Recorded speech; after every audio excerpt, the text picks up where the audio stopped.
নমস্কাৰ বন্ধু বান্ধৱীসকল, আমি সকলো অসমবাসী ৰাইজ তথা বিশ্ববাসী আজি শোকত ম্ৰিয়মান হৈ আছোঁ। কাৰণ জুবিন দা আমাৰ মাজত নাইকিয়া হোৱা আজি 9 দিন সম্পূৰ্ণ হৈছে। মই এইখিনিতে আপোনালোকক এটা কথা ক'ব বিচাৰিছোঁ যে আমি বিশেষকৈ মই আজি মোৰ ঘৰৰ নিচেই কাষত এঘৰ মানুহলৈ আহিছোঁ। মই আপোনালোকক পৰিচয় কৰি দিম মই কাৰ ঘৰলৈ আহিছোঁ। আৰু এই মানুহগৰাকী আমাৰ প্ৰয়াত জুবিন গাৰ্গ ডাঙৰীয়াৰ লগত ওতঃপ্ৰোতভাৱে প্ৰায় 10-15 বছৰ তেখেতে একেলগে কাম কৰিছিলে। এখেত একাধাৰে মিউজিক ডাইৰেক্টৰ, ছিংগাৰ আৰু জুবিন গাৰ্গ ডাঙৰীয়াৰ লগত একেলগে সহকৰ্মী হিচাপে কাম কৰি গৈছে। মোৰ ঘৰৰ কাষতেই লখিমপুৰ জিলাৰ আমাৰ এই দলহাট বজাৰ অঞ্চলত তেখেত বসবাস কৰে। আজি তেখেতৰ জুবিন গাৰ্গ ডাঙৰীয়াৰ লগত যি মধুৰ স্মৃতি আছিলে, তেখেতে লিখা গান জুবিন গাৰ্গ ডাঙৰীয়াই গাইছিলে। আজি আমি আমাৰ এই অঞ্চলৰ যিসকল লোক আছে বা অসমবাসী ৰাইজক আমি তেখেতৰ বিষয়ে, তেখেতৰ সেই সময়ৰ যি যাত্ৰা জুবিন গাৰ্গ ডাঙৰীয়াৰ লগত আমি কথা পাতিব বিচাৰিছোঁ আৰু জুবিন গাৰ্গ ডাঙৰীয়াক আমি সুঁৱৰিব বিচাৰিছোঁ। আৰু আজি আমি পোনে পোনে তেখেতৰ ওচৰলৈ যাম। তেখেতক দাদা আপোনাৰ নামটো? নমস্কাৰ, মোৰ নাম শ্ৰী সুবিল বাৰ্ড। মই নমস্কাৰ জনাইছোঁ সকলোকে। আপোনাৰ যে ইমান দীঘলীয়া এটা যাত্ৰা জুবিন গাৰ্গ ডাঙৰীয়াৰ লগত, এই যাত্ৰাৰ আপোনাৰ কোনসমূহ মুহূৰ্ত আপোনাৰ আজিও আপোনাৰ অন্তৰত লৈ ফুৰিছে আৰু তেখেতৰ লগত যি দীঘলীয়া আপুনি কাম কৰিলে তাৰ বিষয়ে আমাৰ ৰাইজক আপুনি অলপ বুলি ক'ব। আচলতে মই জুবিনদাৰ যেতিয়া এই ঘটনাটো শুনিলোঁ, মানে মই সঁচা বুলি মোৰ অন্তৰাত্মাই মানি ল'বলৈ বহুত টান পাইছিলে। মানে এতিয়াও পূৰা মানে 100% মানে মোৰ বিশ্বাস হোৱাই নাই মানে ঘটনাটো এনেকুৱা হৈছে বুলি। আৰু যেতিয়া আমি চাই আছোঁ, দেখিছোঁ, অধিক মৰ্মাহত হৈছোঁ বা দুখ লাগিছে। কিন্তু মোৰ সেই প্ৰথমৰ পৰাই যিটো আৰম্ভণি, 1999 চনৰ ডিচেম্বৰ মাহৰ পৰাই মানে মোৰ যোগাযোগ আছিল। আমাৰ ৰাজকুমাৰ দেউৰী, আমাৰ লখিমপুৰৰে তেখেত, নৌকাৰীৰ। তেখেতে এটা চিনেমা বনাইছিলে, আমাৰ আদিবাসী চিনেমা, প্ৰথম চাহ গাছকে কুমলীয়া পাত বুলি। আৰু তাত মই গানবিলাক লিখিছিলোঁ। তো তেতিয়া প্ৰথমতে মই গাম বুলিয়েই আমি গুৱাহাটীলৈ গৈছিলোঁ। 2-3টামান মই গাম এনেকুৱা বুলি কৈছিলোঁ। যেতিয়া আমাৰ অনিৰুদ্ধ বৰুৱা তেখেতে মিউজিক কৰিলে, মিউজিক কৰাৰ পিছত তেখেতে আমাক জনালে যে এই গানবিলাক খুব লিখা ভাল হৈছে, সুৰবিলাকো ভাল, এইটো যদি নতুন ল'ৰা এজন আহিছে তেওঁক গোৱালে ভাল হ'ব। মই জিতুল সোণোৱালদাৰ কথাটো কৈছিলোঁ। জিতুল সোণোৱালদাও গাইছিলে মোৰ এই চিনেমাটোত, কিন্তু জুবিনদাৰ নামটো অনিৰুদ্ধ বৰুৱাই আনিলে। আৰু যেতিয়া প্ৰথম আমি NK প্ৰডাকশ্যন DG মিউজিক এড গ'লোঁ, গুৱাহাটী জু ৰোডৰ আমাৰ যিটো জোনালীত আছে তাতে গৈছিলোঁ। তো তাতে জুবিন দাক প্ৰথমে লগ পালোঁ আৰু জুবিন দাই কৈছিলে যে মই ভাষাটো নাজানো, গাম কেনেকৈ। কিন্তু তথাপিও ক'লে চাওঁ গানবোৰ কেনেকুৱা, গাই দেচোন এনেকুৱা। তাৰপৰা গানটো মই যেতিয়া গাই দিলোঁ, গাই দিয়াৰ পিছত তেখেতে ক'লে সেইটোতো মোৰ ষ্টাইলৰ গান, জুবিন গাৰ্গৰ ষ্টাইলৰ গান, কি নামটো? বোলে মোৰ নাম সুবিল বাৰ্ড। তেতিয়া কৈছে আৰু এবাৰ কৈছে, নামটো আকৌ সুধিছে। তাৰপাছত মই ডায়েৰী মেলি ধুনীয়াকৈ এটাকৈ মানে গানকেইটা মই গালোঁ। 2টা গান সেইদিনাখন দেখুওৱা হ'ল।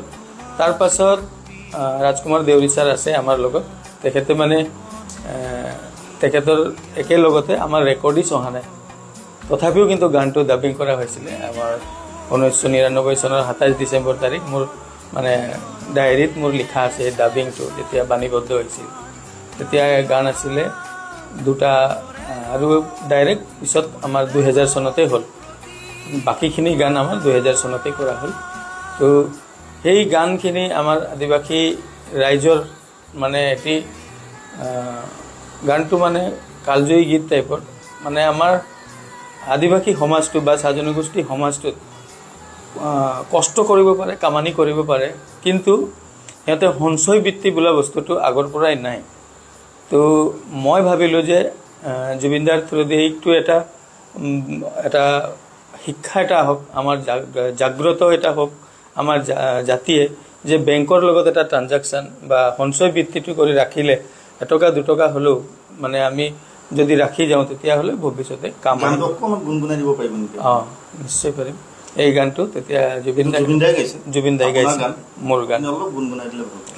তো এনেকুৱা আছিলে, হে আদিবাসীৰে ভাই মান কা কৰলা ইতনা দিন চা বাগানে কামাইকে চা বাগানে रहाइके दुख लगल हृदय में आंसू बहारे मोर आदिवासीर कर्मा देखले कोड़ मार के कलम काट के हाथ फाट के लहू बाराथे भूख प्यासे कम जारी जीवन जला सहेना छुआ पूता पोसेक লাগিন কত দুঃখ করে না হে আদিবাসী রে ভাই মান। এই গীতটো আছিল। তাৰ পিছৰ পৰ্যায়খিনি আপুনি কেনেকৈ আগবাঢ়িলে? তাৰপিছত মই এই কেছেটটোৰ 8টা গান কমপ্লিট হোৱাৰ পিছত মই ঘৰলৈ গুচি আহিলোঁ। 8টা গান জুবিন দাই গাইছে? নাই, 3টা জুবিন দাই গাইছে আৰু 3টা জিতুন চোৰানে গাইছে আৰু দুলাল মানকে গাইছিলে, আৰু আমাৰ লখিমপুৰৰে শিল্পী আমাৰ কুইন হাজৰিকা তাই গাইছিলে। তাৰ পাছত মোক এন কে প্ৰডাকশ্যনত মতা হ'ল। তেতিয়া আমাৰ এইটো কেছেটটো আমি মাৰ্কেটিঙো দিলোঁ। মাৰ্কেটিংটো ভাল হোৱাৰ কাৰণে তেতিয়া আমাৰ কেছেটবিলাক প্ৰায় 10,000 15,000 মাৰ্কেটিং যিটো গ্ৰাফ লেভেল সেইটো আছিলে। এই কেছেটটো আৰম্ভ হোৱাৰ লগে লগে 45,000 মান কেছেট বিক্ৰী হৈছে। মই নিজে 30,000 কেছেট বিক্ৰী কৰিছোঁ, বাগান কৰি চাইকেলে কৰি। আৰু এইটো মানে এটা হাঁহিয়ে মানুহবিলাক, তই গাইছ জানো? বিশ্বাসেই নহয়। মই তেতিয়া একেবাৰে পাতলখিনি দেখিবলৈ নালাগে, আৰু তই লিখিছ জানো? এই সঁচা জানো? এনেকুৱাও কয়। কিন্তু যেতিয়া এন কে প্ৰডাকশ্যনত লৈ গৈছিলে, আৰু এন কে প্ৰডাকশ্যনত দেৱ বৰকটকীদা তেখেতে মানে মোৰো মালিক, জুবিনদাৰো মালিক তেতিয়া। আৰু তেতিয়া মানে আৰম্ভণি হৈছিল তাত গাবলৈ।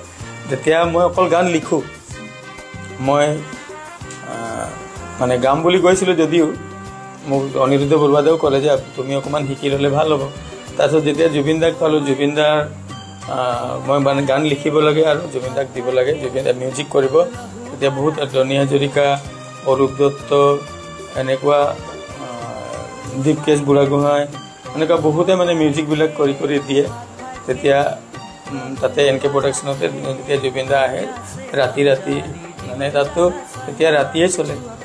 কেতিয়াবা বিহু গোৱাবলৈ মানুহবিলাক ভৰ্তি হৈ থাকে, কেতিয়াবা মানে সময় পালে গোৱাওঁ, আমি এনেকৈ গোৱাওঁ, বেলেগতো গায়। এনেকুৱাতে মানে এটা দুটা প্ৰজেক্টবিলাক কৰিলোঁ। অৱশ্যে কিছুমান গান ইমান জনপ্ৰিয়তা লাভ কৰিব নোৱাৰিলে, কিন্তু কিছুমান গান আজিও জনপ্ৰিয়তা। আমি শুনামতে আপুনি চলগুৰি যিটো আমাৰ জনপ্ৰিয় কেছেট আছিল, হয়, চলগুৰি কেছেটতো আপুনি কণ্ঠদান কৰিছে। হয়, এটা দুটা গানত আপুনি কণ্ঠদান কৰিছে বুলি শুনিছিলোঁ।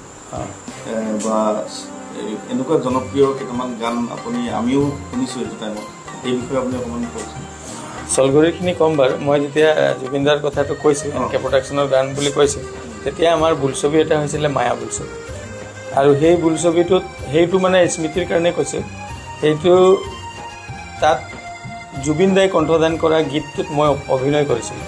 তাত বাহাৰুল ইছলাম, পাকিজা বেগম, এনেকুৱা মানে অসমৰ মানে অতি জনপ্ৰিয় মানে অভিনেত্ৰী তেখেতলোকে কাম কৰিছিলে। তো সেই সময়ত লালপাৰী বগাচাৰী বুলি গীত এটা আছিলে, সেইটো জুবিন দাই কি কাৰণে কৈছে কথাটো, এইটো যেতিয়া জুবিন দাই ষ্টেজ শ্ব' কৰিবলৈ যায় তেতিয়া মোক লগত লৈ যায়, ব'ল প্ৰগ্ৰাম যাবি ব'ল, এনেকুৱা লৈ যায়।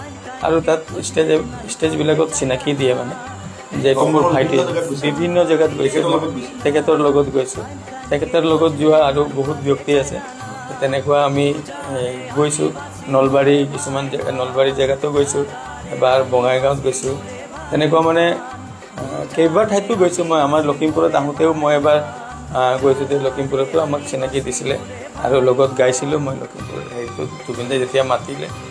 তো সেই গানটো এতিয়ালৈকে মানে আমাৰ চাহ জনগোষ্ঠীয় হেৰিবিলাকত যিটো কৰম হয়, কৰমৰ জেগাত সেইটো বাজে এই গানটো আৰু খুব ভাল পায়, সমগ্ৰ অসমতেই বাজে। আৰু মই ৱেষ্ট বেংগলতো যেতিয়া যাওঁ তেতিয়াও এই গানটো মোক গাবলৈ কৈছিলে, তাতো চাহ বাগানবিলাকত মই প্ৰগ্ৰাম যেতিয়া কৰোঁ। তো মোৰ মানে কথাটো এইকাৰণে ক'বলৈ লৈছোঁ, NK প্ৰডাকশ্যনৰ গানবিলাক যেতিয়া গোৱাই আছিলোঁ আৰু সেই সময়তে জুবিন দা মোক গাড়ীত প্ৰগ্ৰাম যাওঁতে মোক কাষত বহাই, তেতিয়া আহোঁতেও এবাৰ গৰিমাবোৰ লগতে আছিল, তেওঁ ভাল গায়, তই ভাল গাৱ, তই ৰিডমিক ছিংগাৰ, তই গাবিচোন, তই কেছেটতো গাবি। তেতিয়া মই দেৱদাৰ অৰ্ডাৰ নিদিয়ালৈকে মই কেনেকৈ গাম, তেখেতৰ কাৰণেই মোক গান লিখিবলৈ কৈছে, তেখেতকে গাওঁ। মোক বাৰে বাৰে কয় তই ভাল গাবি, তই গাচোন। এনেকুৱাকৈ মোক আজি শিল্পী বনাই গৈছে তেখেতে। এইটো মই মানে তেখেতক মোৰ অন্তৰ আত্মাৰে তেখেতৰ মানে ধন্যবাদ কৰিলেও মই এইটো মানে সম্পূৰ্ণ কৰিব নোৱাৰিম। তেখেতে যিমানখিনি মোক কৰিছে পাইছে যে গানটো গাব লাগে, কেনেকৈ গাব লাগে। এতিয়া অকলে ষ্টুডিঅ'ৰ ভিতৰত থাকোঁ, তেখেতে যেতিয়া ডাবিং কৰে তেতিয়াও মানে নোটটো এনেকুৱা লগাব লাগে, এনেকৈ গায়, ইমান ধুনীয়াকৈ লগাই দিয়ে। মই যিটো লিখোঁ, মোৰ যিটো সুৰ গাইডটো থাকে তাতকৈ বহুত ওপৰত গাই দিয়ে, বহুত ধুনীয়াকৈ সজাই দিয়ে। তাৰপিছত মই কথাটো বুজি পাওঁ মানে। সেই তেনেকুৱা বহুত কথা আছে ষ্টুডিঅ'ৰ ভিতৰত গোৱা বা ষ্টেজত গোৱা।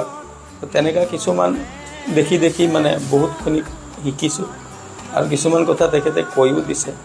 তো মোক এটা গান NK প্ৰডাকশ্যনৰেই, এইটো হামাৰধুনী বুলি আমাৰ এটা ভিডিঅ' হেৰি আছিলে, ছুটি ভিডিঅ' মানে চিনেমা নিচিনাকৈ। তো তাত সেই গানটো মোৰ আছিলে, কিন্তু মই জুবিন দাক গাবৰ কাৰণেহে লিখি দিছিলোঁ। কিন্তু জুবিন দাই কৈছে এই গানটো তই খুব ভাল গাইছ গাইডত, আৰু অকণমান ধুনীয়াকৈ গাই দিবি। তাৰপিছত তেনেকৈ এৰি দিলে, তাৰ পাছতে মই শিল্পী হ'লোঁ। সেই বস্তুটো তেখেতে মোক বনোৱা শিল্পী হিচাপে, আৰু সেইটো মই মানে তেখেতৰ মানে শ্ৰীচৰণত সদাইছিলোঁ ব্যক্তিগত। তাত মই যে কৈছোঁ আপোনাৰ ব্যক্তিগতভাৱে যে চলগুৰি যিটো কেছেটৰ হয়, তাৰ বিষয়ে অকণমান। তাৰপাছত মই NK প্ৰডাকশ্যন কৰি থাকোঁতে 2004 চনতে মই তেতিয়া এইটোৰ কাৰণে মই দেৱদাৰ পৰাও গালি শুনিছিলোঁ বাৰু, বেলেগক তাতে ইমান হিট কৰা। তো কৃষ্ণমণি চুতীয়া তেতিয়া আমাৰ এইটো RG বৰুৱা ৰোড আৰু সিফালে জুনাৰাংগী পথ, মানে তাতে আমাৰ মাষ্টাৰ অডিঅ' লেব বুলি ষ্টুডিঅ'ত আছিলে। তাতে JD মোৰ চিনাকি, মৃণাল কান্তি দা, তেখেতো চিনাকি আছিলে। আগত কৰিছে তেখেতে মোৰ গান, মোৰ প্ৰিয়া বুলি মোৰ নিজৰ প্ৰজেক্ট এটাও কৰিছিলোঁ, তাৰপিছত কৰিছিলোঁ। তেতিয়া মোক তাত মানে এই চলগুৰি প্ৰজেক্টটোত মোক একেলগত থাকিবলৈ ক'লে, একেলগে থাকিলোঁ প্ৰজেক্টটো কৰিবৰ কাৰণে। আৰু সেইটো প্ৰজেক্টত সৰু সুৰা গানবিলাক এটুকুৰা আছিলে, বাবামণি ওৰাং, লাটুমণি শইকীয়া, এনেকুৱা আমি একেলগে থাকি মৃণাল কান্তি দাই নিজে কষ্ট কৰি মানে মিউজিক ধুনীয়াকৈ সজাইছে। আৰু মোক তাত অৱশ্যে 3টাই গাবলৈ দিছিলে, আজিও আছে কৃষ্ণমণি দা। মোক প্ৰথমতে কৈছিলে তই 3টা গাবি, এনেকুৱাও কৈছিলে, কিন্তু মোৰ জ্বৰো হ'ল আৰু মই তথাপিও ক'লে তই গাবই লাগিব এটা, এনেকুৱা বুলি কৃষ্ণমণি চুতীয়াই ক'লে। আৰু এটা মই গাইছিলোঁ, হাইৰে বিন্দিয়া বুলি, তাত মই এটা গাইছিলোঁ। আপোন গুৰিটো মই এটা গাইছিলোঁ। হাইৰে বিন্দিয়াটো আমি সকলোৱে আমাৰ কাণত এতিয়াও বাজি থাকে। অকণমান যদি আপুনি নিজে গোৱা গান সেইটো, হয়, আপুনি অকণমান যদি গুণগুণাই দিয়ে। হাইরে বিন্দিয়া তোকে পুরখা সে চিনো না, হাইরে বিন্দিয়া তোকে পুরখা সে চিনো না, মহিলাগি তোরে গোরি अपन सजना, মহিলাগি তোরে গোরি अपन सजना, তুই উড়াই के ले गेली मोर निंदिया। এনেকুৱা আছিলে, অকণমান পাহৰিছোঁ বহুত দিন। হয়, এতিয়া মই আকৌ আপুনি শুনি আছোঁ আমি চিকাৰ বুলি ছবিখন বেলেগ বেলেগ ভাষাত আকৌ নতুনকৈ ডাবিং হ'ব। হয়, মই আমি শুনি আছোঁ আপুনিও সেই চিকাৰ যিখন চিনেমা আছে সেইখন আপুনি কিবা এটা দায়িত্ব লাভ কৰিছে বুলি শুনিছোঁ। তাৰ বিষয়ে দুআষাৰমান আপুনি যদি কয়। অৱশ্যে চিকাৰ চিনেমাখন আমাৰ চাহ জনগোষ্ঠীয় পটভূমিৰ ওপৰতেই মানে মেইন কাহিনীটো।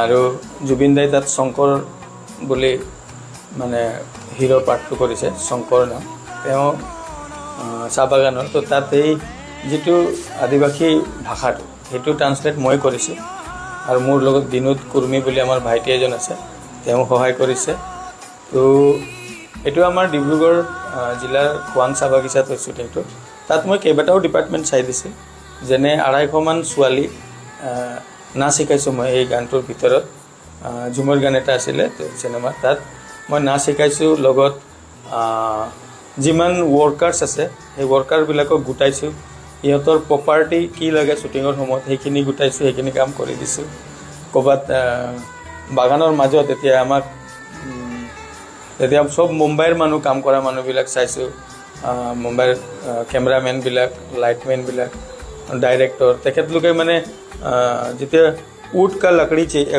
উড কা এক ব্ৰেঞ্চ चाहिए উড কা ব্ৰেঞ্চটো আমি এই আজিকালি যিটো লোহাৰ ফ্ৰেম দি পেলাই ওপৰত অকণমান কাঠ লগোৱা দিলে কাঠৰ টুকুৰা পাৰি দিলে এইটো লৈ দিছোঁ এইটো কৈছে এইটো নেই হোগা এই লোহে কা হে পুৰা সম্পূৰ্ণ উড কা चाहिए উড কা মানে কাঠৰে লাগিব গোটেইটো সেইটো বিচাৰি বিচাৰি গৈ গাঁৱে ভূঞে বিচাৰি মানুহ ঘৰৰ পৰা মই তেনেকুৱা বিচাৰি আনি পেলাই তাত তেনেকুৱা দিবলৈ পাৰিছোঁ আৰু আমাৰ দেৱাংকৰ দা আছে দেৱাংকৰ বুঢ়াগোহাঁই তেখেত ডাইৰেক্টৰ আৰু আমাৰ লখিমপুৰৰো বহুত আছিলোঁ আমি তো কেইবাগৰাকীও আছিলে সুৰজিত আৰু আমাৰ হেৰি কুশল গগৈ আছিলে তো তেনেকুৱা সেই কামবিলাক কৰিছোঁ মই প্ৰায় 4টামান ডিপাৰ্টমেণ্ট চাই দিছোঁ ভাষাটো আমাৰ আদিবাসী এইটো এতিয়া দেৱাংকৰ দাই মোক ফোন কৰি আছে তেখেতে কৈছে যে এইটো কেইবাটা ভাষাত স্বীকাৰটো হ'ব কেইবাটা ভাষাত হ'ব তো সেইটো টোটেলি জুবিনদাৰ হেৰিটোত মানে আমি ইয়াত যদিও চাহ বাগানী ভাষাত বা আদিবাসী ভাষাত আছিল কিন্তু সম্পূৰ্ণকৈ মানে ছাত্ৰী ভাষাত হ'ব আৰু বেলেগ বেলেগ ভাষাটো হ'ব বুলি কৈছে আৰু আমি এইটোৰ কাৰণে পূৰৱ গোহাঁই দা তেখেতৰ লগত মই কথাও পাতিছোঁ ডিব্ৰুগড় ষ্টুডিঅ' চিম্ফনি তাতে কামটো হ'ব এইকেইদিনতে হ'ব মই এতিয়া এইটো চিটুৱেশ্যনত যাব পৰা নাই যিহেতু মোৰ মনটো ভাগি পৰিছে অকণমান আৰু মই মানে কি ক'ম মোৰ ইমানে স্মৃতিবিলাক আহিছে যিহেতু মই ইয়াত থাকোঁতে মন যায় চিনেমা যেতিয়া শ্বুটিং হৈ আছিলে ডুমডুমাত এই সময়ত জুবিন দাই মোক মাতিছিলে আৰু তাত মই গানো গাইছিলোঁ তাৰপিছত শুই গৈছিলোঁ তেতিয়া আমি অৰুণাচল গৈছিলোঁ মই আৰু জুবিন দাই মোক জুবিন দাই লৈ গৈছিলে চাও মিথিলা মংলাং তাৰ পুতেক নে ভাইক আছিলে নাজানো ৰাজ মংলাং বুলি তেতিয়া জুবিন দাই তেতিয়া মোক এই ভিতৰলৈ লৈ গৈছিলে তেখেতৰ লগত গৈছিলোঁ আৰু মোক আদিবাসী গাঁও আছে য'ত আজিকালি আপোনালোকে জানে এই মাইকেল পাটৰ বুলি কয় তেখেতৰ সেইবিলাক গাঁও তাৰ আৰু ভিতৰত আৰু গাঁও আছে সেই গাঁওবিলাকত মোক অকলে পঠিয়াইছিলে আৰু সেই তাৰ আগত এটা স্মৃতিটো আছে মানে মই বিৰাট ভয় খাই গৈছিলোঁ সেই দিনটো এইটো মোৰ মনত পৰিছে মানে আমি পাহাৰৰ সেইফালে গৈছোঁ এটা নদী পালোঁ তেখেতে এই মংলাঙৰ মিছেছ আৰু তেওঁৰ লগত আৰু দুজন আছিলে সেই নদীটোত গৈ পেলাই আমি যেতিয়া গৈছোঁ তেতিয়া জুবিন দাই কৈছে তই সাঁতুৰিব জানো নাই কৈছোঁ নাই মইতো নাজানো দাদা কৈছে হাতটো এই নৈটোত হাতটো এনেকুৱা দিওঁতে হাত চিগু হৈ গৈছে আঙুলি চিগু হৈ গৈছে সেই পানীটো কাৰেণ্ট বেছি সেই পানীটোত জুবিন দাই একদম পূৰা জঁপিয়াই সাঁতুৰি মেলি গাত ধুই ওলাই আহিব সেই বস্তুটো মই মানে তেনেকুৱা লাগিছে মানে মোকতো ভয় লাগি গৈছে কিবা হ'ব নেকি ভগৱান মই এনেকুৱা প্ৰাৰ্থনা কৰি আছিলোঁ কিন্তু একো নাই মানুহজন ধুনীয়াকৈ ওলাই আহিলে আকৌ গ'লোঁ তেখেতৰ ওচৰতে তেতিয়া এই টোপোলা ভাত তেতিয়া ফাৰ্ষ্ট মোৰ জীৱনত খাইছোঁ মই মোক দেখি পেলাই কৈছে ইমান সৰু টোপোলা মই কৈছে তেতিয়া যে এই কম হৈছে নি তোৰ মানে মানুহটো বিৰাট হেৰি আছিলে এনি টাইম মানে আপোনাক হেৰি উঠাই থাকিব মানে জপো কৰি দিব সহজ সৰল আৰু আপোনাক এনেকুৱাকৈ উচতাই দিব বা হেৰি কৰিব মনটো আপোনাৰ ফূৰ্তি আনি দিব আপুনি যদি ডাউনো হৈ যায় আপোনাক ফূৰ্তি আনি দিব মোক কৈছে কম হৈছে নি টোপোলাটো খুলি মেলি দে সেইটোৱে শেষ কৰিব নাই লাগিলে আৰু এটা টোপোলা খুজি দিম নহয় সেই তেতিয়াই একেলগে বহি একেটা এইটো জুবিন দা বহিছে ইয়াত মই এনেকৈ চমিলা এনেকুৱাকৈ বহি মাজত চৌকাটো তেনেকুৱাতে খাই আহিছোঁ খামটি ডিছ প্ৰথম মোৰ জীৱনত সেইটো মই পাহৰিব নোৱাৰোঁ তেনেকুৱা বহুত স্মৃতি আছে জুবিনাৰ লগত যাওঁতে মানে এবাৰ এক্সিডেণ্ট হওঁতে কৈছে নাই জুবিন গাৰ্গ জীয়াই থকাটো বেয়া মই জুবিন গাৰ্গ মৰি যাব লাগিলে গৰমা বৌ লগত আছিলোঁ তেতিয়া গাড়ীত আমি বান্ধি দিওঁ আকৌ ৰখাওঁ মানে মানুহজন আৱেগিক হৈ গৈছিলে খুব মানে সহজ সৰল মানুহ আৰু তেখেতক এইটো কি হৈছে নাজানো কিন্তু কামনা কৰোঁ যেন এই যি ঘটনা এই ঘটনাৰ ন্যায় তেখেতে পাব লাগে ইমানেই আশা কৰোঁ। আপোনাৰ যিখিনি কথা শুনিলোঁ, আপোনাৰ কথা শুনি আমাৰো গোটেই ছবিখন চকুৰ আগত ভাঙি দিছে। এতিয়া এই পৃথিৱীত জুবিন দা নাই, আমি সকলোৱে মৰ্মাহত হৈছোঁ। আজি বিশ্বই মৰ্মাহত হৈছে, চবেই কান্দিছে। আপুনি তেখেতৰ স্মৃতি বুকুত বান্ধি ভৱিষ্যতৰ দিনত তেখেতৰ এই যিসমূহ কাম আছিলে সজীৱ কৰি ৰাখিব পাৰে। আপুনি তেখেতৰ লগত যিখিনি কাম কৰিছিলে এই কামখিনি সজীৱ কৰি ৰাখিব ভৱিষ্যতৰ কিবা পৰিকল্পনা কৰিছে? মোকতো দুখ লাগিছে, ক'বলৈ মানে গ'লেই মনটো ভাঙি গৈছে। সেইদিনা যেতিয়া চিকাৰৰ শ্বুটিংবিলাক কৰোঁ তেতিয়া এবাৰ অকলে পাইছিলোঁ, এটা সময়ত এই বৰটেঙা খাই আছিলোঁ। তেতিয়া মোক কৈছিলে, তই আহিবিচোন এইবাৰ, তোক এটা মই সংস্থাপন দিব লাগিব, এনেকৈ কৈছিলোঁ। মইতো বহুত আশাত আছিলোঁ যে মই কিবা এটা ভাল এটা হেৰি পাম। জুবিন দাই যেতিয়া কৈছে, মই ঘৰতে আমাৰ মিছেছক কৈছোঁ, জুবিন দাই এনেকুৱা কৈ আছিলে, কিন্তু মানুহজনে এতিয়া নাই, কি আশা কৰে। ভাল লাগিলে আপোনাক লগ পাই। আৰু আপুনিতো আমাৰ নিচেই কাষৰ ৰেহা, এখন গাঁৱত আছে আপুনি। আৰু বন্ধুসকল, আজি এখেতৰ কথাখিনি আপোনালোকে নিজে শুনিলে।